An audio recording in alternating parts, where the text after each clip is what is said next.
नः सरस्वती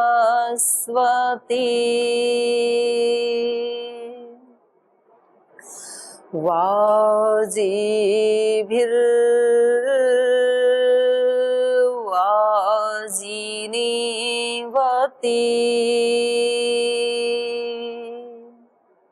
यज्ञं वष्टु धिया वसु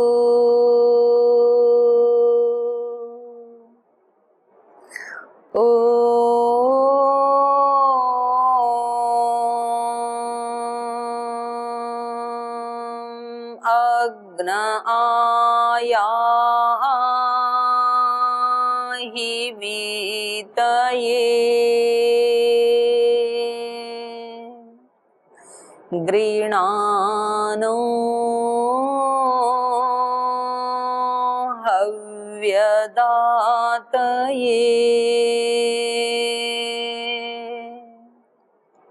निहोता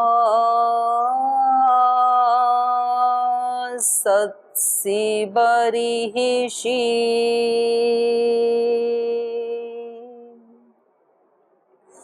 ओम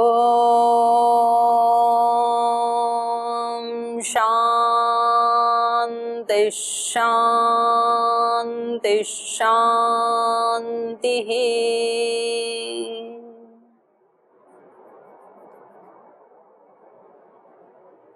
जीवन दर्शन कक्षा में आप सभी का स्वागत है। कल हमने 4 सूत्रों के ऊपर चर्चा की थी। अथ योगानुशासनम योगश्चित्तवृत्ति निरोधः तदा द्रष्टु स्वरूपे वस्थानम वृत्ति सारूप्यम इतरत्र वृत्तय पंचतय क्लिष्टा क्लिष्टाः। तो यहाँ तक के पाठ में आपका कोई प्रश्न हो तो आप पहले पूछ सकते हैं। जी, आपने बताया था कि दूसरों की खुशी का ध्यान रखना चाहिए, अपनी खुशी को हमेशा इम्पोर्टेंस नहीं देनी चाहिए। दूसरों की खुशी में भी अगर हम उनकी बात मान लेते हैं तो हमें मतलब ऐसा होता है ना कि हमें जो करना था वो हम नहीं कर पाए तो हमें दुख होता है। अगर उनकी बात ना माने तो उन्हें दुख होता है। तो उस परिस्थिति में क्या करें? तो मैंने ये बताया था क्लिष्ट और अक्लिष्ट वृत्ति के प्रसंग में, तो आपको ये बताना पड़ेगा कि क्लिष्ट वृत्ति को हमें हटाना है, ये बताया था मैंने। जो हमें दुख देने वाली वृत्ति मतलब विचार, कुछ विचार हमारे मन में ऐसे उठते हैं जो हमें कष्ट देते हैं, कुछ विचार ऐसे उठते हैं जो हमें सुख देते हैं। तो यहाँ महर्षि पतंजलि बता रहे हैं कि यदि आपको अपने मन को खुश रखना है, ठीक रखना है, तो दुख देने वाले विचारों को तो कैंसिल करना है, उसको क्लिष्ट वृत्ति का। सुख देने वाले विचारों को बार बार उठाना है, प्रैक्टिस करनी है उसकी, बार बार वही विचार सुनाने अपने मन को। तो अब आपका ये कहना है कि मेरा एक विचार है कि ये व्यक्ति ऐसा है, अच्छा नहीं है, और मैं उसको उसी रूप में देखती हूँ। और दूसरा, मेरा ही कोई संबंधी, मेरा माता पिता गुरु उस व्यक्ति को बहुत अच्छा मानता है। तो अब क्लेश हो गया ना कि भाई, क्योंकि मैं अपने माता पिता का या गुरु का अनादर भी नहीं करना चाहती हूँ और मैं उस व्यक्ति को उस रूप में देखती नहीं हूँ, मेरे लिए वो दुखदाई है। तो तब हम क्या करें? तो अब यहाँ 2 चीजें हो गई। अब मुझे ये देखना है कि मेरे लिए मेरी खुशी, मतलब मेरा जो अपना ज्ञान है और जिससे मुझे खुशी मिलती है, उस व्यक्ति को नेग्लेक्ट करो, क्योंकि उससे नहीं, अपना विचार नहीं मिलते हैं। और मेरे माता पिता या गुरुजनों का ये कहना है कि भाई उनसे भी संबंध बना के रखो, वो उसको दूसरी दृष्टि से देखते हैं। तो अब मेरे सामने ये स्थिति है कि मैं माता पिता गुरुजनों की बात मानूं तो मेरा अहंकार आहत होता है, तो मुझे कष्ट होगा, मन में मैं घुटती रहूंगी। और यदि मैं अपनी मनमानी करूं कि मुझे नहीं कुछ उससे लेना देना है, तो फिर माता पिता परेशान होते हैं, उनकी परेशानी को देख के फिर मुझे परेशानी होती है। तो ये मतलब ये क्या नाम है बहन आपका? हैं? निधि। तो ये केवल निधि का ही प्रश्न नहीं है, ये हम सब का प्रश्न है, कॉमन प्रश्न है ये। तो ऐसी स्थिति में हम क्या करें? क्योंकि हमें योग का भी अभ्यास करना है, हमें क्लिष्ट वृत्तियों को हटाना है, अक्लिष्ट वृत्ति को बनाना है।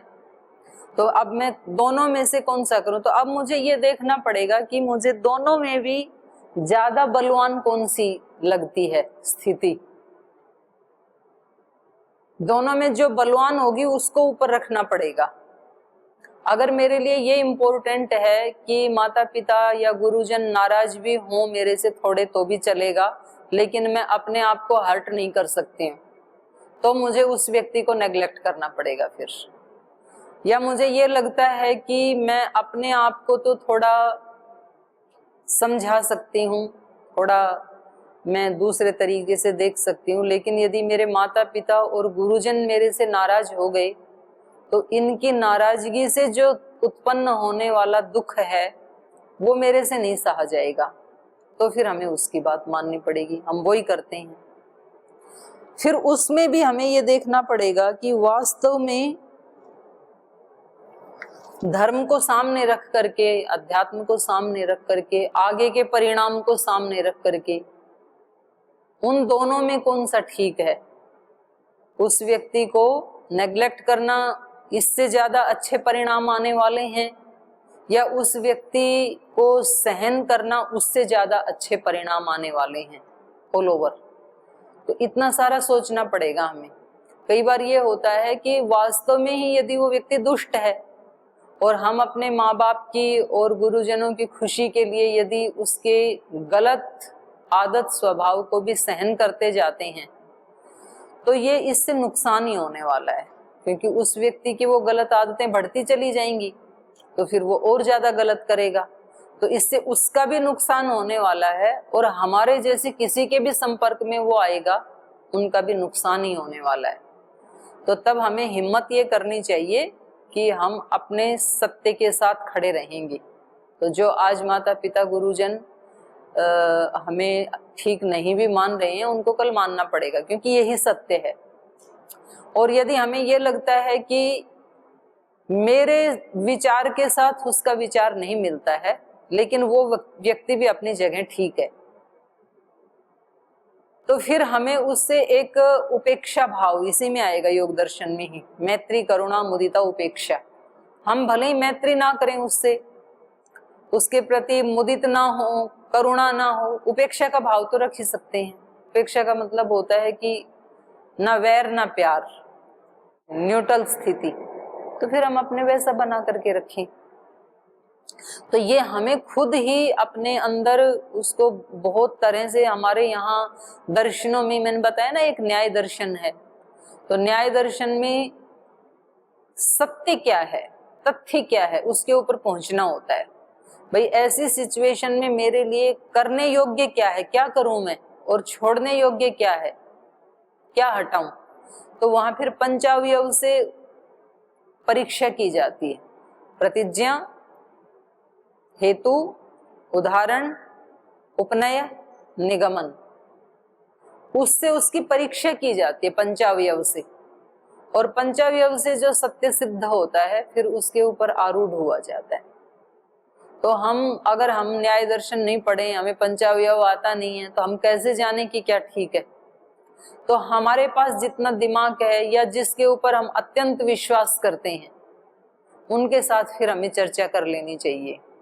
तो वो हमारे माता पिता हो सकते हैं, गुरुजन हो सकते हैं, हमारे पति पत्नी हो सकते हैं, कोई हमारे मित्र हो सकते हैं, कोई ऐसा साधु सन्यासी हो सकते हैं जिसको हम ये सोचते हैं कि भाई ये इस विषय में मेरे को ठीक दिशा दिखाएंगे, तो उनसे भी सलाह ले लेनी चाहिए।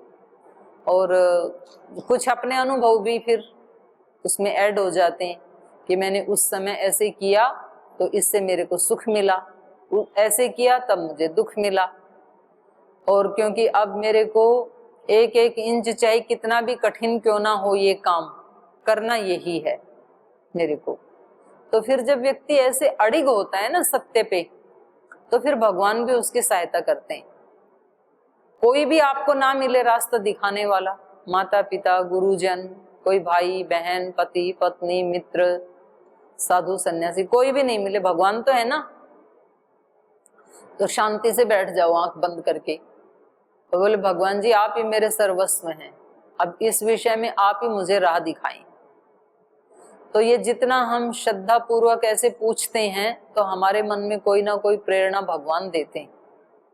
तो उसको हमें थोड़ी देर अपनी प्रार्थना करके सुनने के लिए भी थोड़ा टाइम देना चाहिए। हम तो केवल बोलते बोलते रहते हैं, उधर से क्या आंसर आया, मैंने जो प्रार्थना की तो उधर से क्या रिप्लाई आया, वो हम सुनते ही नहीं है। तो अगर हमें वो सुनना आए तो भगवान हमें एक दिशा निर्देश देते हैं कि ऐसा करो, ऐसे मत करो, क्योंकि भगवान हमारे सबसे नजदीक हैं, हमारे अंतःकरण में ही विराजमान है वो। और वो जितना जितना हमारा अंतःकरण प्योर होता जाएगा तो उसके निर्देश हमें स्पष्ट सुनाई देते हैं, और जितना जितना प्योर नहीं है तो वो कोई ना कोई लक्षण दिखाई देगा।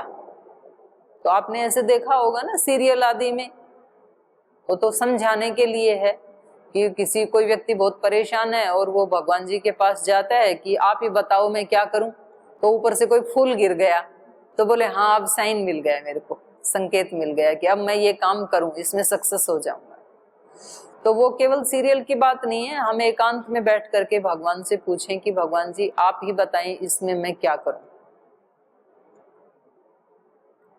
तो फिर भगवान हमें दिशा निर्देश देते हैं, लेकिन और हमें पता भी होता है कि ये करने से ही भला होने वाला है मेरा भी और उसका। कभी कभी हमें शाइन मिल जाता है, इशारा मिल जाता है, प्रेरणा मिल जाती है। अब अगली बात है उसको इम्प्लीमेंट करने में हमें जोर पड़ता है। हमारा मन कहता है मेरे अंदर इतनी शक्ति नहीं है मैं इतना सहन कर सकूं, कि नहीं हो सकता है मेरे से। तो उस शक्ति के लिए फिर योग करना पड़ेगा। देखो थोड़ा सा तो व्यक्ति को तप करना ही पड़ता है। न अतपस्विनो योग सिद्ध्यति, दूसरे पाद में आया है ये। तपस्वाध्याय ईश्वर प्रणिधानानि क्रिया योग पहला ही सूत्र है साधन पाद का। तो वहां पर तप के बारे में भाष्यकार ने बताया, व्यास भाष्य में बताया है, न अतपस्विनो योग सिद्ध्यति, अतपस्वी को कभी योग की सिद्धि नहीं होगी। जो तप नहीं करता है ना, और योग ही क्यों भोग की भी सिद्धि नहीं होती अतपस्वी को। जो तप नहीं करता है उसको संसार की सिद्धियां भी प्राप्त नहीं होती हैं। जो पढ़ाई करने में तप नहीं करता है उसको डिग्री डिप्लोमा मिलेंगे क्या? मिलेंगे? नहीं मिलेंगे। जो धन कमाने में तप नहीं करता है वो धनवान बनेगा कभी? जो बल बढ़ाने में तप नहीं करता है, व्यायाम प्राणायाम आदि नहीं करता है, वो व्यक्ति बलवान बनेगा कभी? नहीं बनेगा। जो दूसरों का उपकार सेवा करने में, कष्ट सहने में तप नहीं करता है वो व्यक्ति कभी यशस्वी बनेगा क्या? नहीं बनेगा। तप तो करना ही पड़ेगा। अध्यात्म में भी जिसको आध्यात्मिक शक्तियां प्राप्त करनी हैं और वो सोया रहे 8 बजे तक, तप ना करे कुछ भी, तो वो व्यक्ति कभी योगी हो सकता है क्या? नहीं हो सकता है।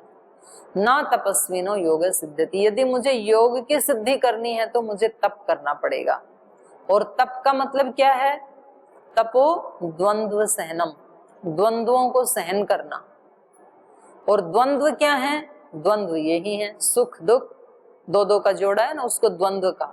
सुख दुख, सुख भी आएंगे दुख भी आएंगे, हानि भी होगी लाभ भी होगा, अपमान भी होगा सम्मान भी होगा। कभी लोग हमें अप्रिशिएट भी करेंगे, कभी आरोप भी लगाएंगे, ये होगा। तो उसको सहन करना, ये तप है। ये तप यदि हम करेंगे तो हमें योग की सिद्धि मिलेगी। क्यों नहीं मिलेगी? एक लाखों ऋषियों की इतनी गौरवशाली परंपरा है, कोई एक व्यक्ति ने थोड़ी प्राप्त किया है सत्य को आज तक। कितने हमारे ईश्वर भक्त हुए, कितने राष्ट्र भक्त हुए, कितने वीर हुए, कितनी वीरांगनाएं हुई, तो उन सब ने प्राप्त किया ना। केवल पुस्तकों का ही ज्ञान नहीं है ना ये। कुछ लोगों ने ही नहीं, आज तक लाखों लोगों ने उसको अपने जीवन में उतारा, लाइव एग्जाम्पल पेश किया हमारे सामने। तो इसका मतलब ऐसा तो होता है। तो गुजरात में भी कितने महापुरुष हुए, तो सबके जीवन में आई ना ये कठिनाइयां। तो कहीं गोरा भक्त हुआ, कहीं नरसिंह महतो भक्त हुआ, कहीं महर्षि दयानंद हुए, महात्मा गांधी हुए। तो बहुत ऐसे संतों से, वीरों से भरी हुई है गुजरात की धरती। तो आप गुजरात से आए इसलिए मैं गुजरात का उदाहरण दे रही हूँ, कहीं भी हो सकता है कोई भी। तो हमें थोड़ा थोड़ा तो अपने मन को तप करवाना ही पड़ता है। बस उसमें इतना ध्यान रखना है कि कहीं इतना ज्यादा ना हो जाए कि तप करने वाला ही टूट जाए। तो वहां पर यह भी बताया है क्रिया योग में कि तप उतना ही करना चाहिए जिससे तप करने वाला नष्ट ना हो जाए कहीं। लेकिन थोड़ा तो अपने आप को, मतलब मैं कल ये बता रही थी कि सारी ही चीजें हमारे मन के अनुकूल नहीं हो सकती हैं संसार में, क्योंकि भगवान ने ये संसार केवल मेरी खुशियों के लिए नहीं बनाया, सबकी खुशियों के लिए बनाया है। तो मुझे अपनी तरफ से दूसरों की खुशियों के लिए उनको चांस देना है, उनको भी हक है खुशियां मनाने का। और यदि वो अपनी खुशियों को मनाने के लिए कहीं मेरी खुशियों को हर्ट कर रहे हैं, तो यदि मैं उसको हटा सकती हूं तो हटाऊं, और नहीं तो मैं भगवान के ऊपर छोड़ दूं उसको। तो जो काम मेरे से नहीं होता है वो फिर ईश्वर करता है। जो तू ना कर पाया वो भगवान करेगा। तो कुछ एक वो है ना फिल्मी सॉन्ग है, सब उसके ऊपर छोड़ दो, छोड़ो रे भाई कल की चिंता, स्वार्थ बिना प्रीति जोड़ो। कल क्या होगा उसकी चिंता परम पिता पर छोड़ो। तो वो न्याय कर देता है। वो है ही ऐसे लोगों के लिए, और ये उसने प्रतिज्ञा की हुई है।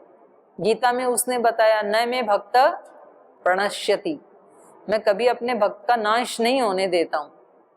लेकिन ये भक्त है कि पहले तो भक्ति करता रहता है, और जब थोड़ी सी प्रतिकूलता आई, जब भगवान की एंट्री करने का वक्त आया, जब ये भाग खड़ा होता है, उसको चांस देता ही नहीं है भगवान को आने का। वेद में भी ऐसे ही कहा, त्वम हीन पिता बसो त्वम माता शतक्रतो बभूविथ, यदंग दाशु से त्वम अग्ने भद्रं करिष्यसि। हे अग्नि स्वरूप, ज्योति स्वरूप, ज्ञान स्वरूप परमेश्वर, यदंग दाशु से त्वम, जिसको तू अपनी गोद में ले लेता है, जिसको तू अपने आश्रय में ले लेता है, भद्रं करिष्यसि, उसका तू हमेशा अच्छा ही करता है, भला ही करता है। लेकिन कभी कभी हमें भला समझ में नहीं आता है। हमारी भले की अपनी डेफिनेशन है, भगवान की अपनी अलग है। बच्चे की भले की अलग डेफिनेशन है, माता पिता की अलग डेफिनेशन है। छोटे बच्चे को भला उसी में दिखता है जिसमें उसको चॉकलेट खिलाई जाए, लेकिन माँ को तब भी भला ही दिखता है जब वो कड़वी दवा पिलाती है, क्योंकि बच्चे को बुखार हुआ है। तो अब चॉकलेट उसके लिए अच्छी नहीं है, बुखार में खीर खिलाना बच्चे के लिए भलाई नहीं है, और ज्यादा बीमार हो जाएगा। बुखार है तो गिलोय का काढ़ा पिलाना पड़ेगा। तो माँ को पता है कड़वा पिलाना ही इसके लिए श्रेयस्कर है। तो जब भगवान हमें थोड़ा अपलिफ्ट करना चाहते हैं, जिन वीकनेस में हम जी रहे हैं, जिन राग द्वेष में हम जी रहे हैं, उन्हीं में हम रोते हंसते रहते हैं, उससे यदि अपलिफ्ट करना है, हमें भगवान अपलिफ्ट करना चाहते हैं, ऊंचा उठाना चाहते हैं, तो फिर भगवान हमारे जीवन में कोई ऐसी परिस्थिति लाते हैं, कोई ऐसा द्वंद्व आएगा, कोई ऐसी कोई तो सिचुएशन बनेगी जो हमारे मन को अच्छी नहीं लगती। बस वो ही असली मौका होता है आगे बढ़ने का। तो उस समय घबराना नहीं, 100% भगवान के ऊपर विश्वास बना के रखना। यहाँ पहले ही पाद में सूत्र आएगा आगे, समाधि सिद्धि, ये दूसरे में आएगा, समाधि सिद्धि ईश्वर प्रणिधानात्, और यहां पर आएगा ईश्वर प्रणिधानात्वा। पहले तो हमारे ऊपर छोड़ दिया महर्षि पतंजलि ने, आप क्या क्या कर सकते हो इन वृत्तियों को हटाने के लिए, अपने दुखों को मिटाने के लिए आप क्या क्या कर सकते हो। तो बताया अभ्यास वैराग्याभ्याम तन निरोध, प्रैक्टिस करना उसकी, और संसार से वैराग्य उत्पन्न करना ज्ञान पूर्वक, और फिर और बहुत सारे उपाय बताई। फिर एक उपाय बताया समाधि लगाना, उसके लिए बताया वितर्क विचारानंद अस्मिता रूपानुगमात संप्रज्ञात, और 25 नंबर सूत्र तक कई उपाय बताए। फिर लास्ट में बताया ईश्वर प्रणिधानात्वा, यदि आपको अभ्यास भी करना नहीं आता है, वैराग्य भी नहीं है, पूजा भी नहीं आती है, जप भी ध्यान नहीं कर सकते हो, तो फिर क्या करो? ईश्वर प्रणिधानात्वा, ईश्वर प्रणिधान कर दो। ईश्वर प्रणिधान मतलब उस पे विश्वास रखो, श्रद्धा रखो, और एक दिन फल अच्छा आएगा आपके लिए। तो कई बार चीजें हमें इंस्टेंट अच्छी नहीं लगती हैं और हमें लगता है कि हमारा तो बुरा हो रहा है, लेकिन उस बुरे में भी कभी कभी हमारा अच्छा छिपा होता है।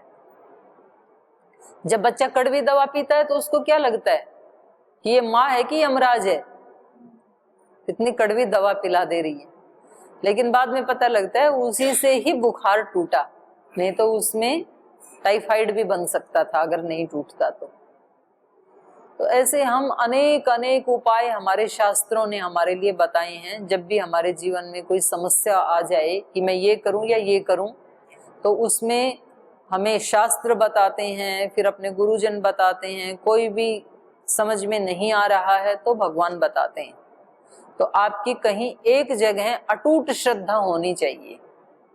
मान लो आपकी अपने माता पिता पे अटूट श्रद्धा है, तो आप उनसे पूछो कि आप मेरे को बताओ मैं इसमें क्या करूं। यदि आपकी भगवान के ऊपर अटूट श्रद्धा है, गुरुजनों पे है, तो अपने गुरु से पूछो। आपकी योग दर्शन में श्रद्धा है, तो जैसे ही आप परेशान हुए, आपको कोई दिक्कत आ गई, तो आप क्या करो? योग दर्शन को बंद करो, कहीं से भी खोलो फिर उसको, और वहां जो सूत्र निकला है विश्वास करो ये भगवान ने मेरे लिए समाधान भेजा है, वैसा ही जीवन में करना शुरू कर दो, आपका सॉल्यूशन हो जाएगा। आप गीता पे विश्वास करते हैं, तो जब आप परेशान हैं गीता के पास जाओ, गीता की पुस्तक बंद है, गीता को कहीं से भी खोलो, और जो वहां पर श्लोक आया है उसको जीना शुरू कर दो, समझ लो वो भगवान ने आपके लिए सॉल्यूशन भेजा है। तो समस्या एक है, सॉल्यूशन अनेक हैं। भगवान बड़े दयालु हैं, हमारे लिए समस्याएं यदि भेजी हैं तो सॉल्यूशन कई सारे भेजे, उनमें से एक को चूज करना है। तो कल मैंने बताया था ना कि मेरा मोबाइल खो गया, समस्या एक, और सॉल्यूशन आपने कितने बता दिए थे? 8-10 तो बता दिए थे, और टाइम होता तो 40-50 आ जाते। अब समस्या एक, सॉल्यूशन 10, अब इनमें से मैं कोई भी एक चुन लूं तो कितनी अच्छी बात है। तो जहां जहां जीवन में समस्या है वहां वहां समाधान भी दिया है भगवान ने, बस हमें उसको उठाना है और उसको यूज करना है, और ये ही मनुष्य की मनुष्यता है। दर्शनों का, गीता का, शास्त्र का सार इतना ही है, नहीं तो हमने पूरा योग दर्शन पढ़ लिया, पूरी गीता पढ़ ली, और जीवन वहीं की वहीं है हमारा। जब प्रतिकूलताएं आई तो हम उनको फेस नहीं कर पाए, तो फिर तो बेकार हो गया सारा पढ़ा पढ़ाया। तो एक ऐसे विद्वान को मैं जानती हूं कि उनको पूरा ऋग्वेद सस्वर याद था, 10,000 मंत्र हैं ऋग्वेद में, स्वर सहित याद था। उनसे यूं भी पूछे कि यहाँ कौन सा अक्षर उदात्त है, अनुदात्त है, स्वरित है, पूरा सुना देते थे, उससे आगे बोलना शुरू कर देते थे। लेकिन फिर उनके जीवन में कुछ ऐसी समस्या आई कि उनकी पारिवारिक स्थिति, उनका और उनकी पत्नी का आपस में वो हो गया, झगड़ा हो गया, और उनके 3 बच्चे भी थे, बेटे थे, पत्नी बेटों को लेके चली गई। वो व्यक्ति इतने ज्यादा डिप्रेशन में चले गए कि उनकी 400-500 तक तो शुगर पहुंच गई, और पूरे वो मतलब उनका बहुत हाल बेहाल हो गया, और अंततः गत्वा वो मर ही गई। तो बताओ, पूरा का पूरा वेद भी रक्षा नहीं कर पाया। समस्या एक थी, समस्या क्या थी? पत्नी छोड़ के चली गई। तो पत्नी तो छोड़ के गई है, बाकी तो सारा संसार है ना। तो अभी भी मेरे लिए सूरज भी वही है, चंद्रमा भी वही है, धरती भी वही है, साग सब्जियां भी वही हैं, हवा भी वही है, जल भी वही है, संबंधी भी वही है, एक ही तो लैस हुआ है। तो उसके लिए मैं अपने मनुष्य जन्म को तो बर्बाद नहीं कर सकता ना। तो ऐसे भी व्यक्ति उसको, और एक अनपढ़ आदमी फेस कर लेता है कभी कभी, जिसने कोई वेद दर्शन उपनिषद कुछ नहीं पढ़ा। और कई बार तो ऐसे होता है कि अनपढ़ व्यक्ति ज्यादा फेस कर लेता है, क्योंकि हमारे यहाँ तो सिखाया ही यही जाता था, संस्कारों में, घुट्टियों में ये ही शिक्षा दी जाती थी कि भाई बेटा जीवन में तो आएंगी ऊंचे नीचे टाइम तो आएगा, लेकिन उस समय आपको घबराना नहीं है, उसको फेस करना है। तो ये जो ताकत है ये अभ्यास से ही आती है, ये पुस्तक पढ़ने से नहीं आती कभी भी। पुस्तकों में कभी कभी हम उल्टा पढ़ा देते हैं कि देखो तू बहुत पढ़ी लिखी है, तेरे को सहन करने की कोई जरूरत नहीं है। जैसे ही कोई ऐसे ऐसे बोले तुरंत जवाब दे देना, और भी ज्यादा 3-5 करें तो अपना बैग लेके आ जाना घर में। इसलिए आज तलाक की संख्या बढ़ गई है, पहले नहीं होते थे इतने। पहले तो मरण पर्यंत जो महिलाएं, एक बार शादी हुई तो उस घर में वो बेचारियों को डांट भी पड़ती थी, कभी कभी पिटाई भी पड़ती थी, फिर भी लगी ही रहती थी। तो आप बोलेंगे जी हम तो पढ़े लिखे हैं, आप हमें भी कमजोर बनाना चाहते हैं क्या? नहीं, पढ़े लिखे हैं तो आप ज्ञान पूर्वक उसको सहन करो। वो तो अज्ञान में सहन करते थे बेचारे, बेबसी में करते थे, लाचारी में करते थे। एक ही था कि अब हमारे लिए यहाँ पर ही भगवान ने ये घर हमारे लिए चुना है और हमें यहीं रहना है। वो तो ऐसे अपना एक समझौता कर लेते थे। आप यदि पढ़े लिखे हैं तो आप उसको एनालिसिस करो कि ये समस्या मेरे जीवन में है तो ये समस्या क्यों है, इसका कारण कौन है, मैं हूं या ये हैं। तो कल भी एक बात आई थी कि हम कितने स्थान बदलेंगे, क्योंकि वास्तव में समस्या मेरे अंदर है। मेरे अंदर समस्या ये है कि मैं किसी प्रतिकूलता को सहन नहीं कर पाती हूँ। मुझे चाहिए कि मेरे मनमाना होना चाहिए सब। तो अब ये मनमाना माता पिता के यहाँ तो हो जाता था, ससुराल में तो नहीं होता है। तो अगर इस आदत को माता पिता के घर में ही हमने फेस कर लिया होता तो ये नौबत ससुराल में नहीं आती। और फिर ससुराल से भी हम छोड़ के कहीं और चले गए तो फिर वहां भी आएगी ये समस्या।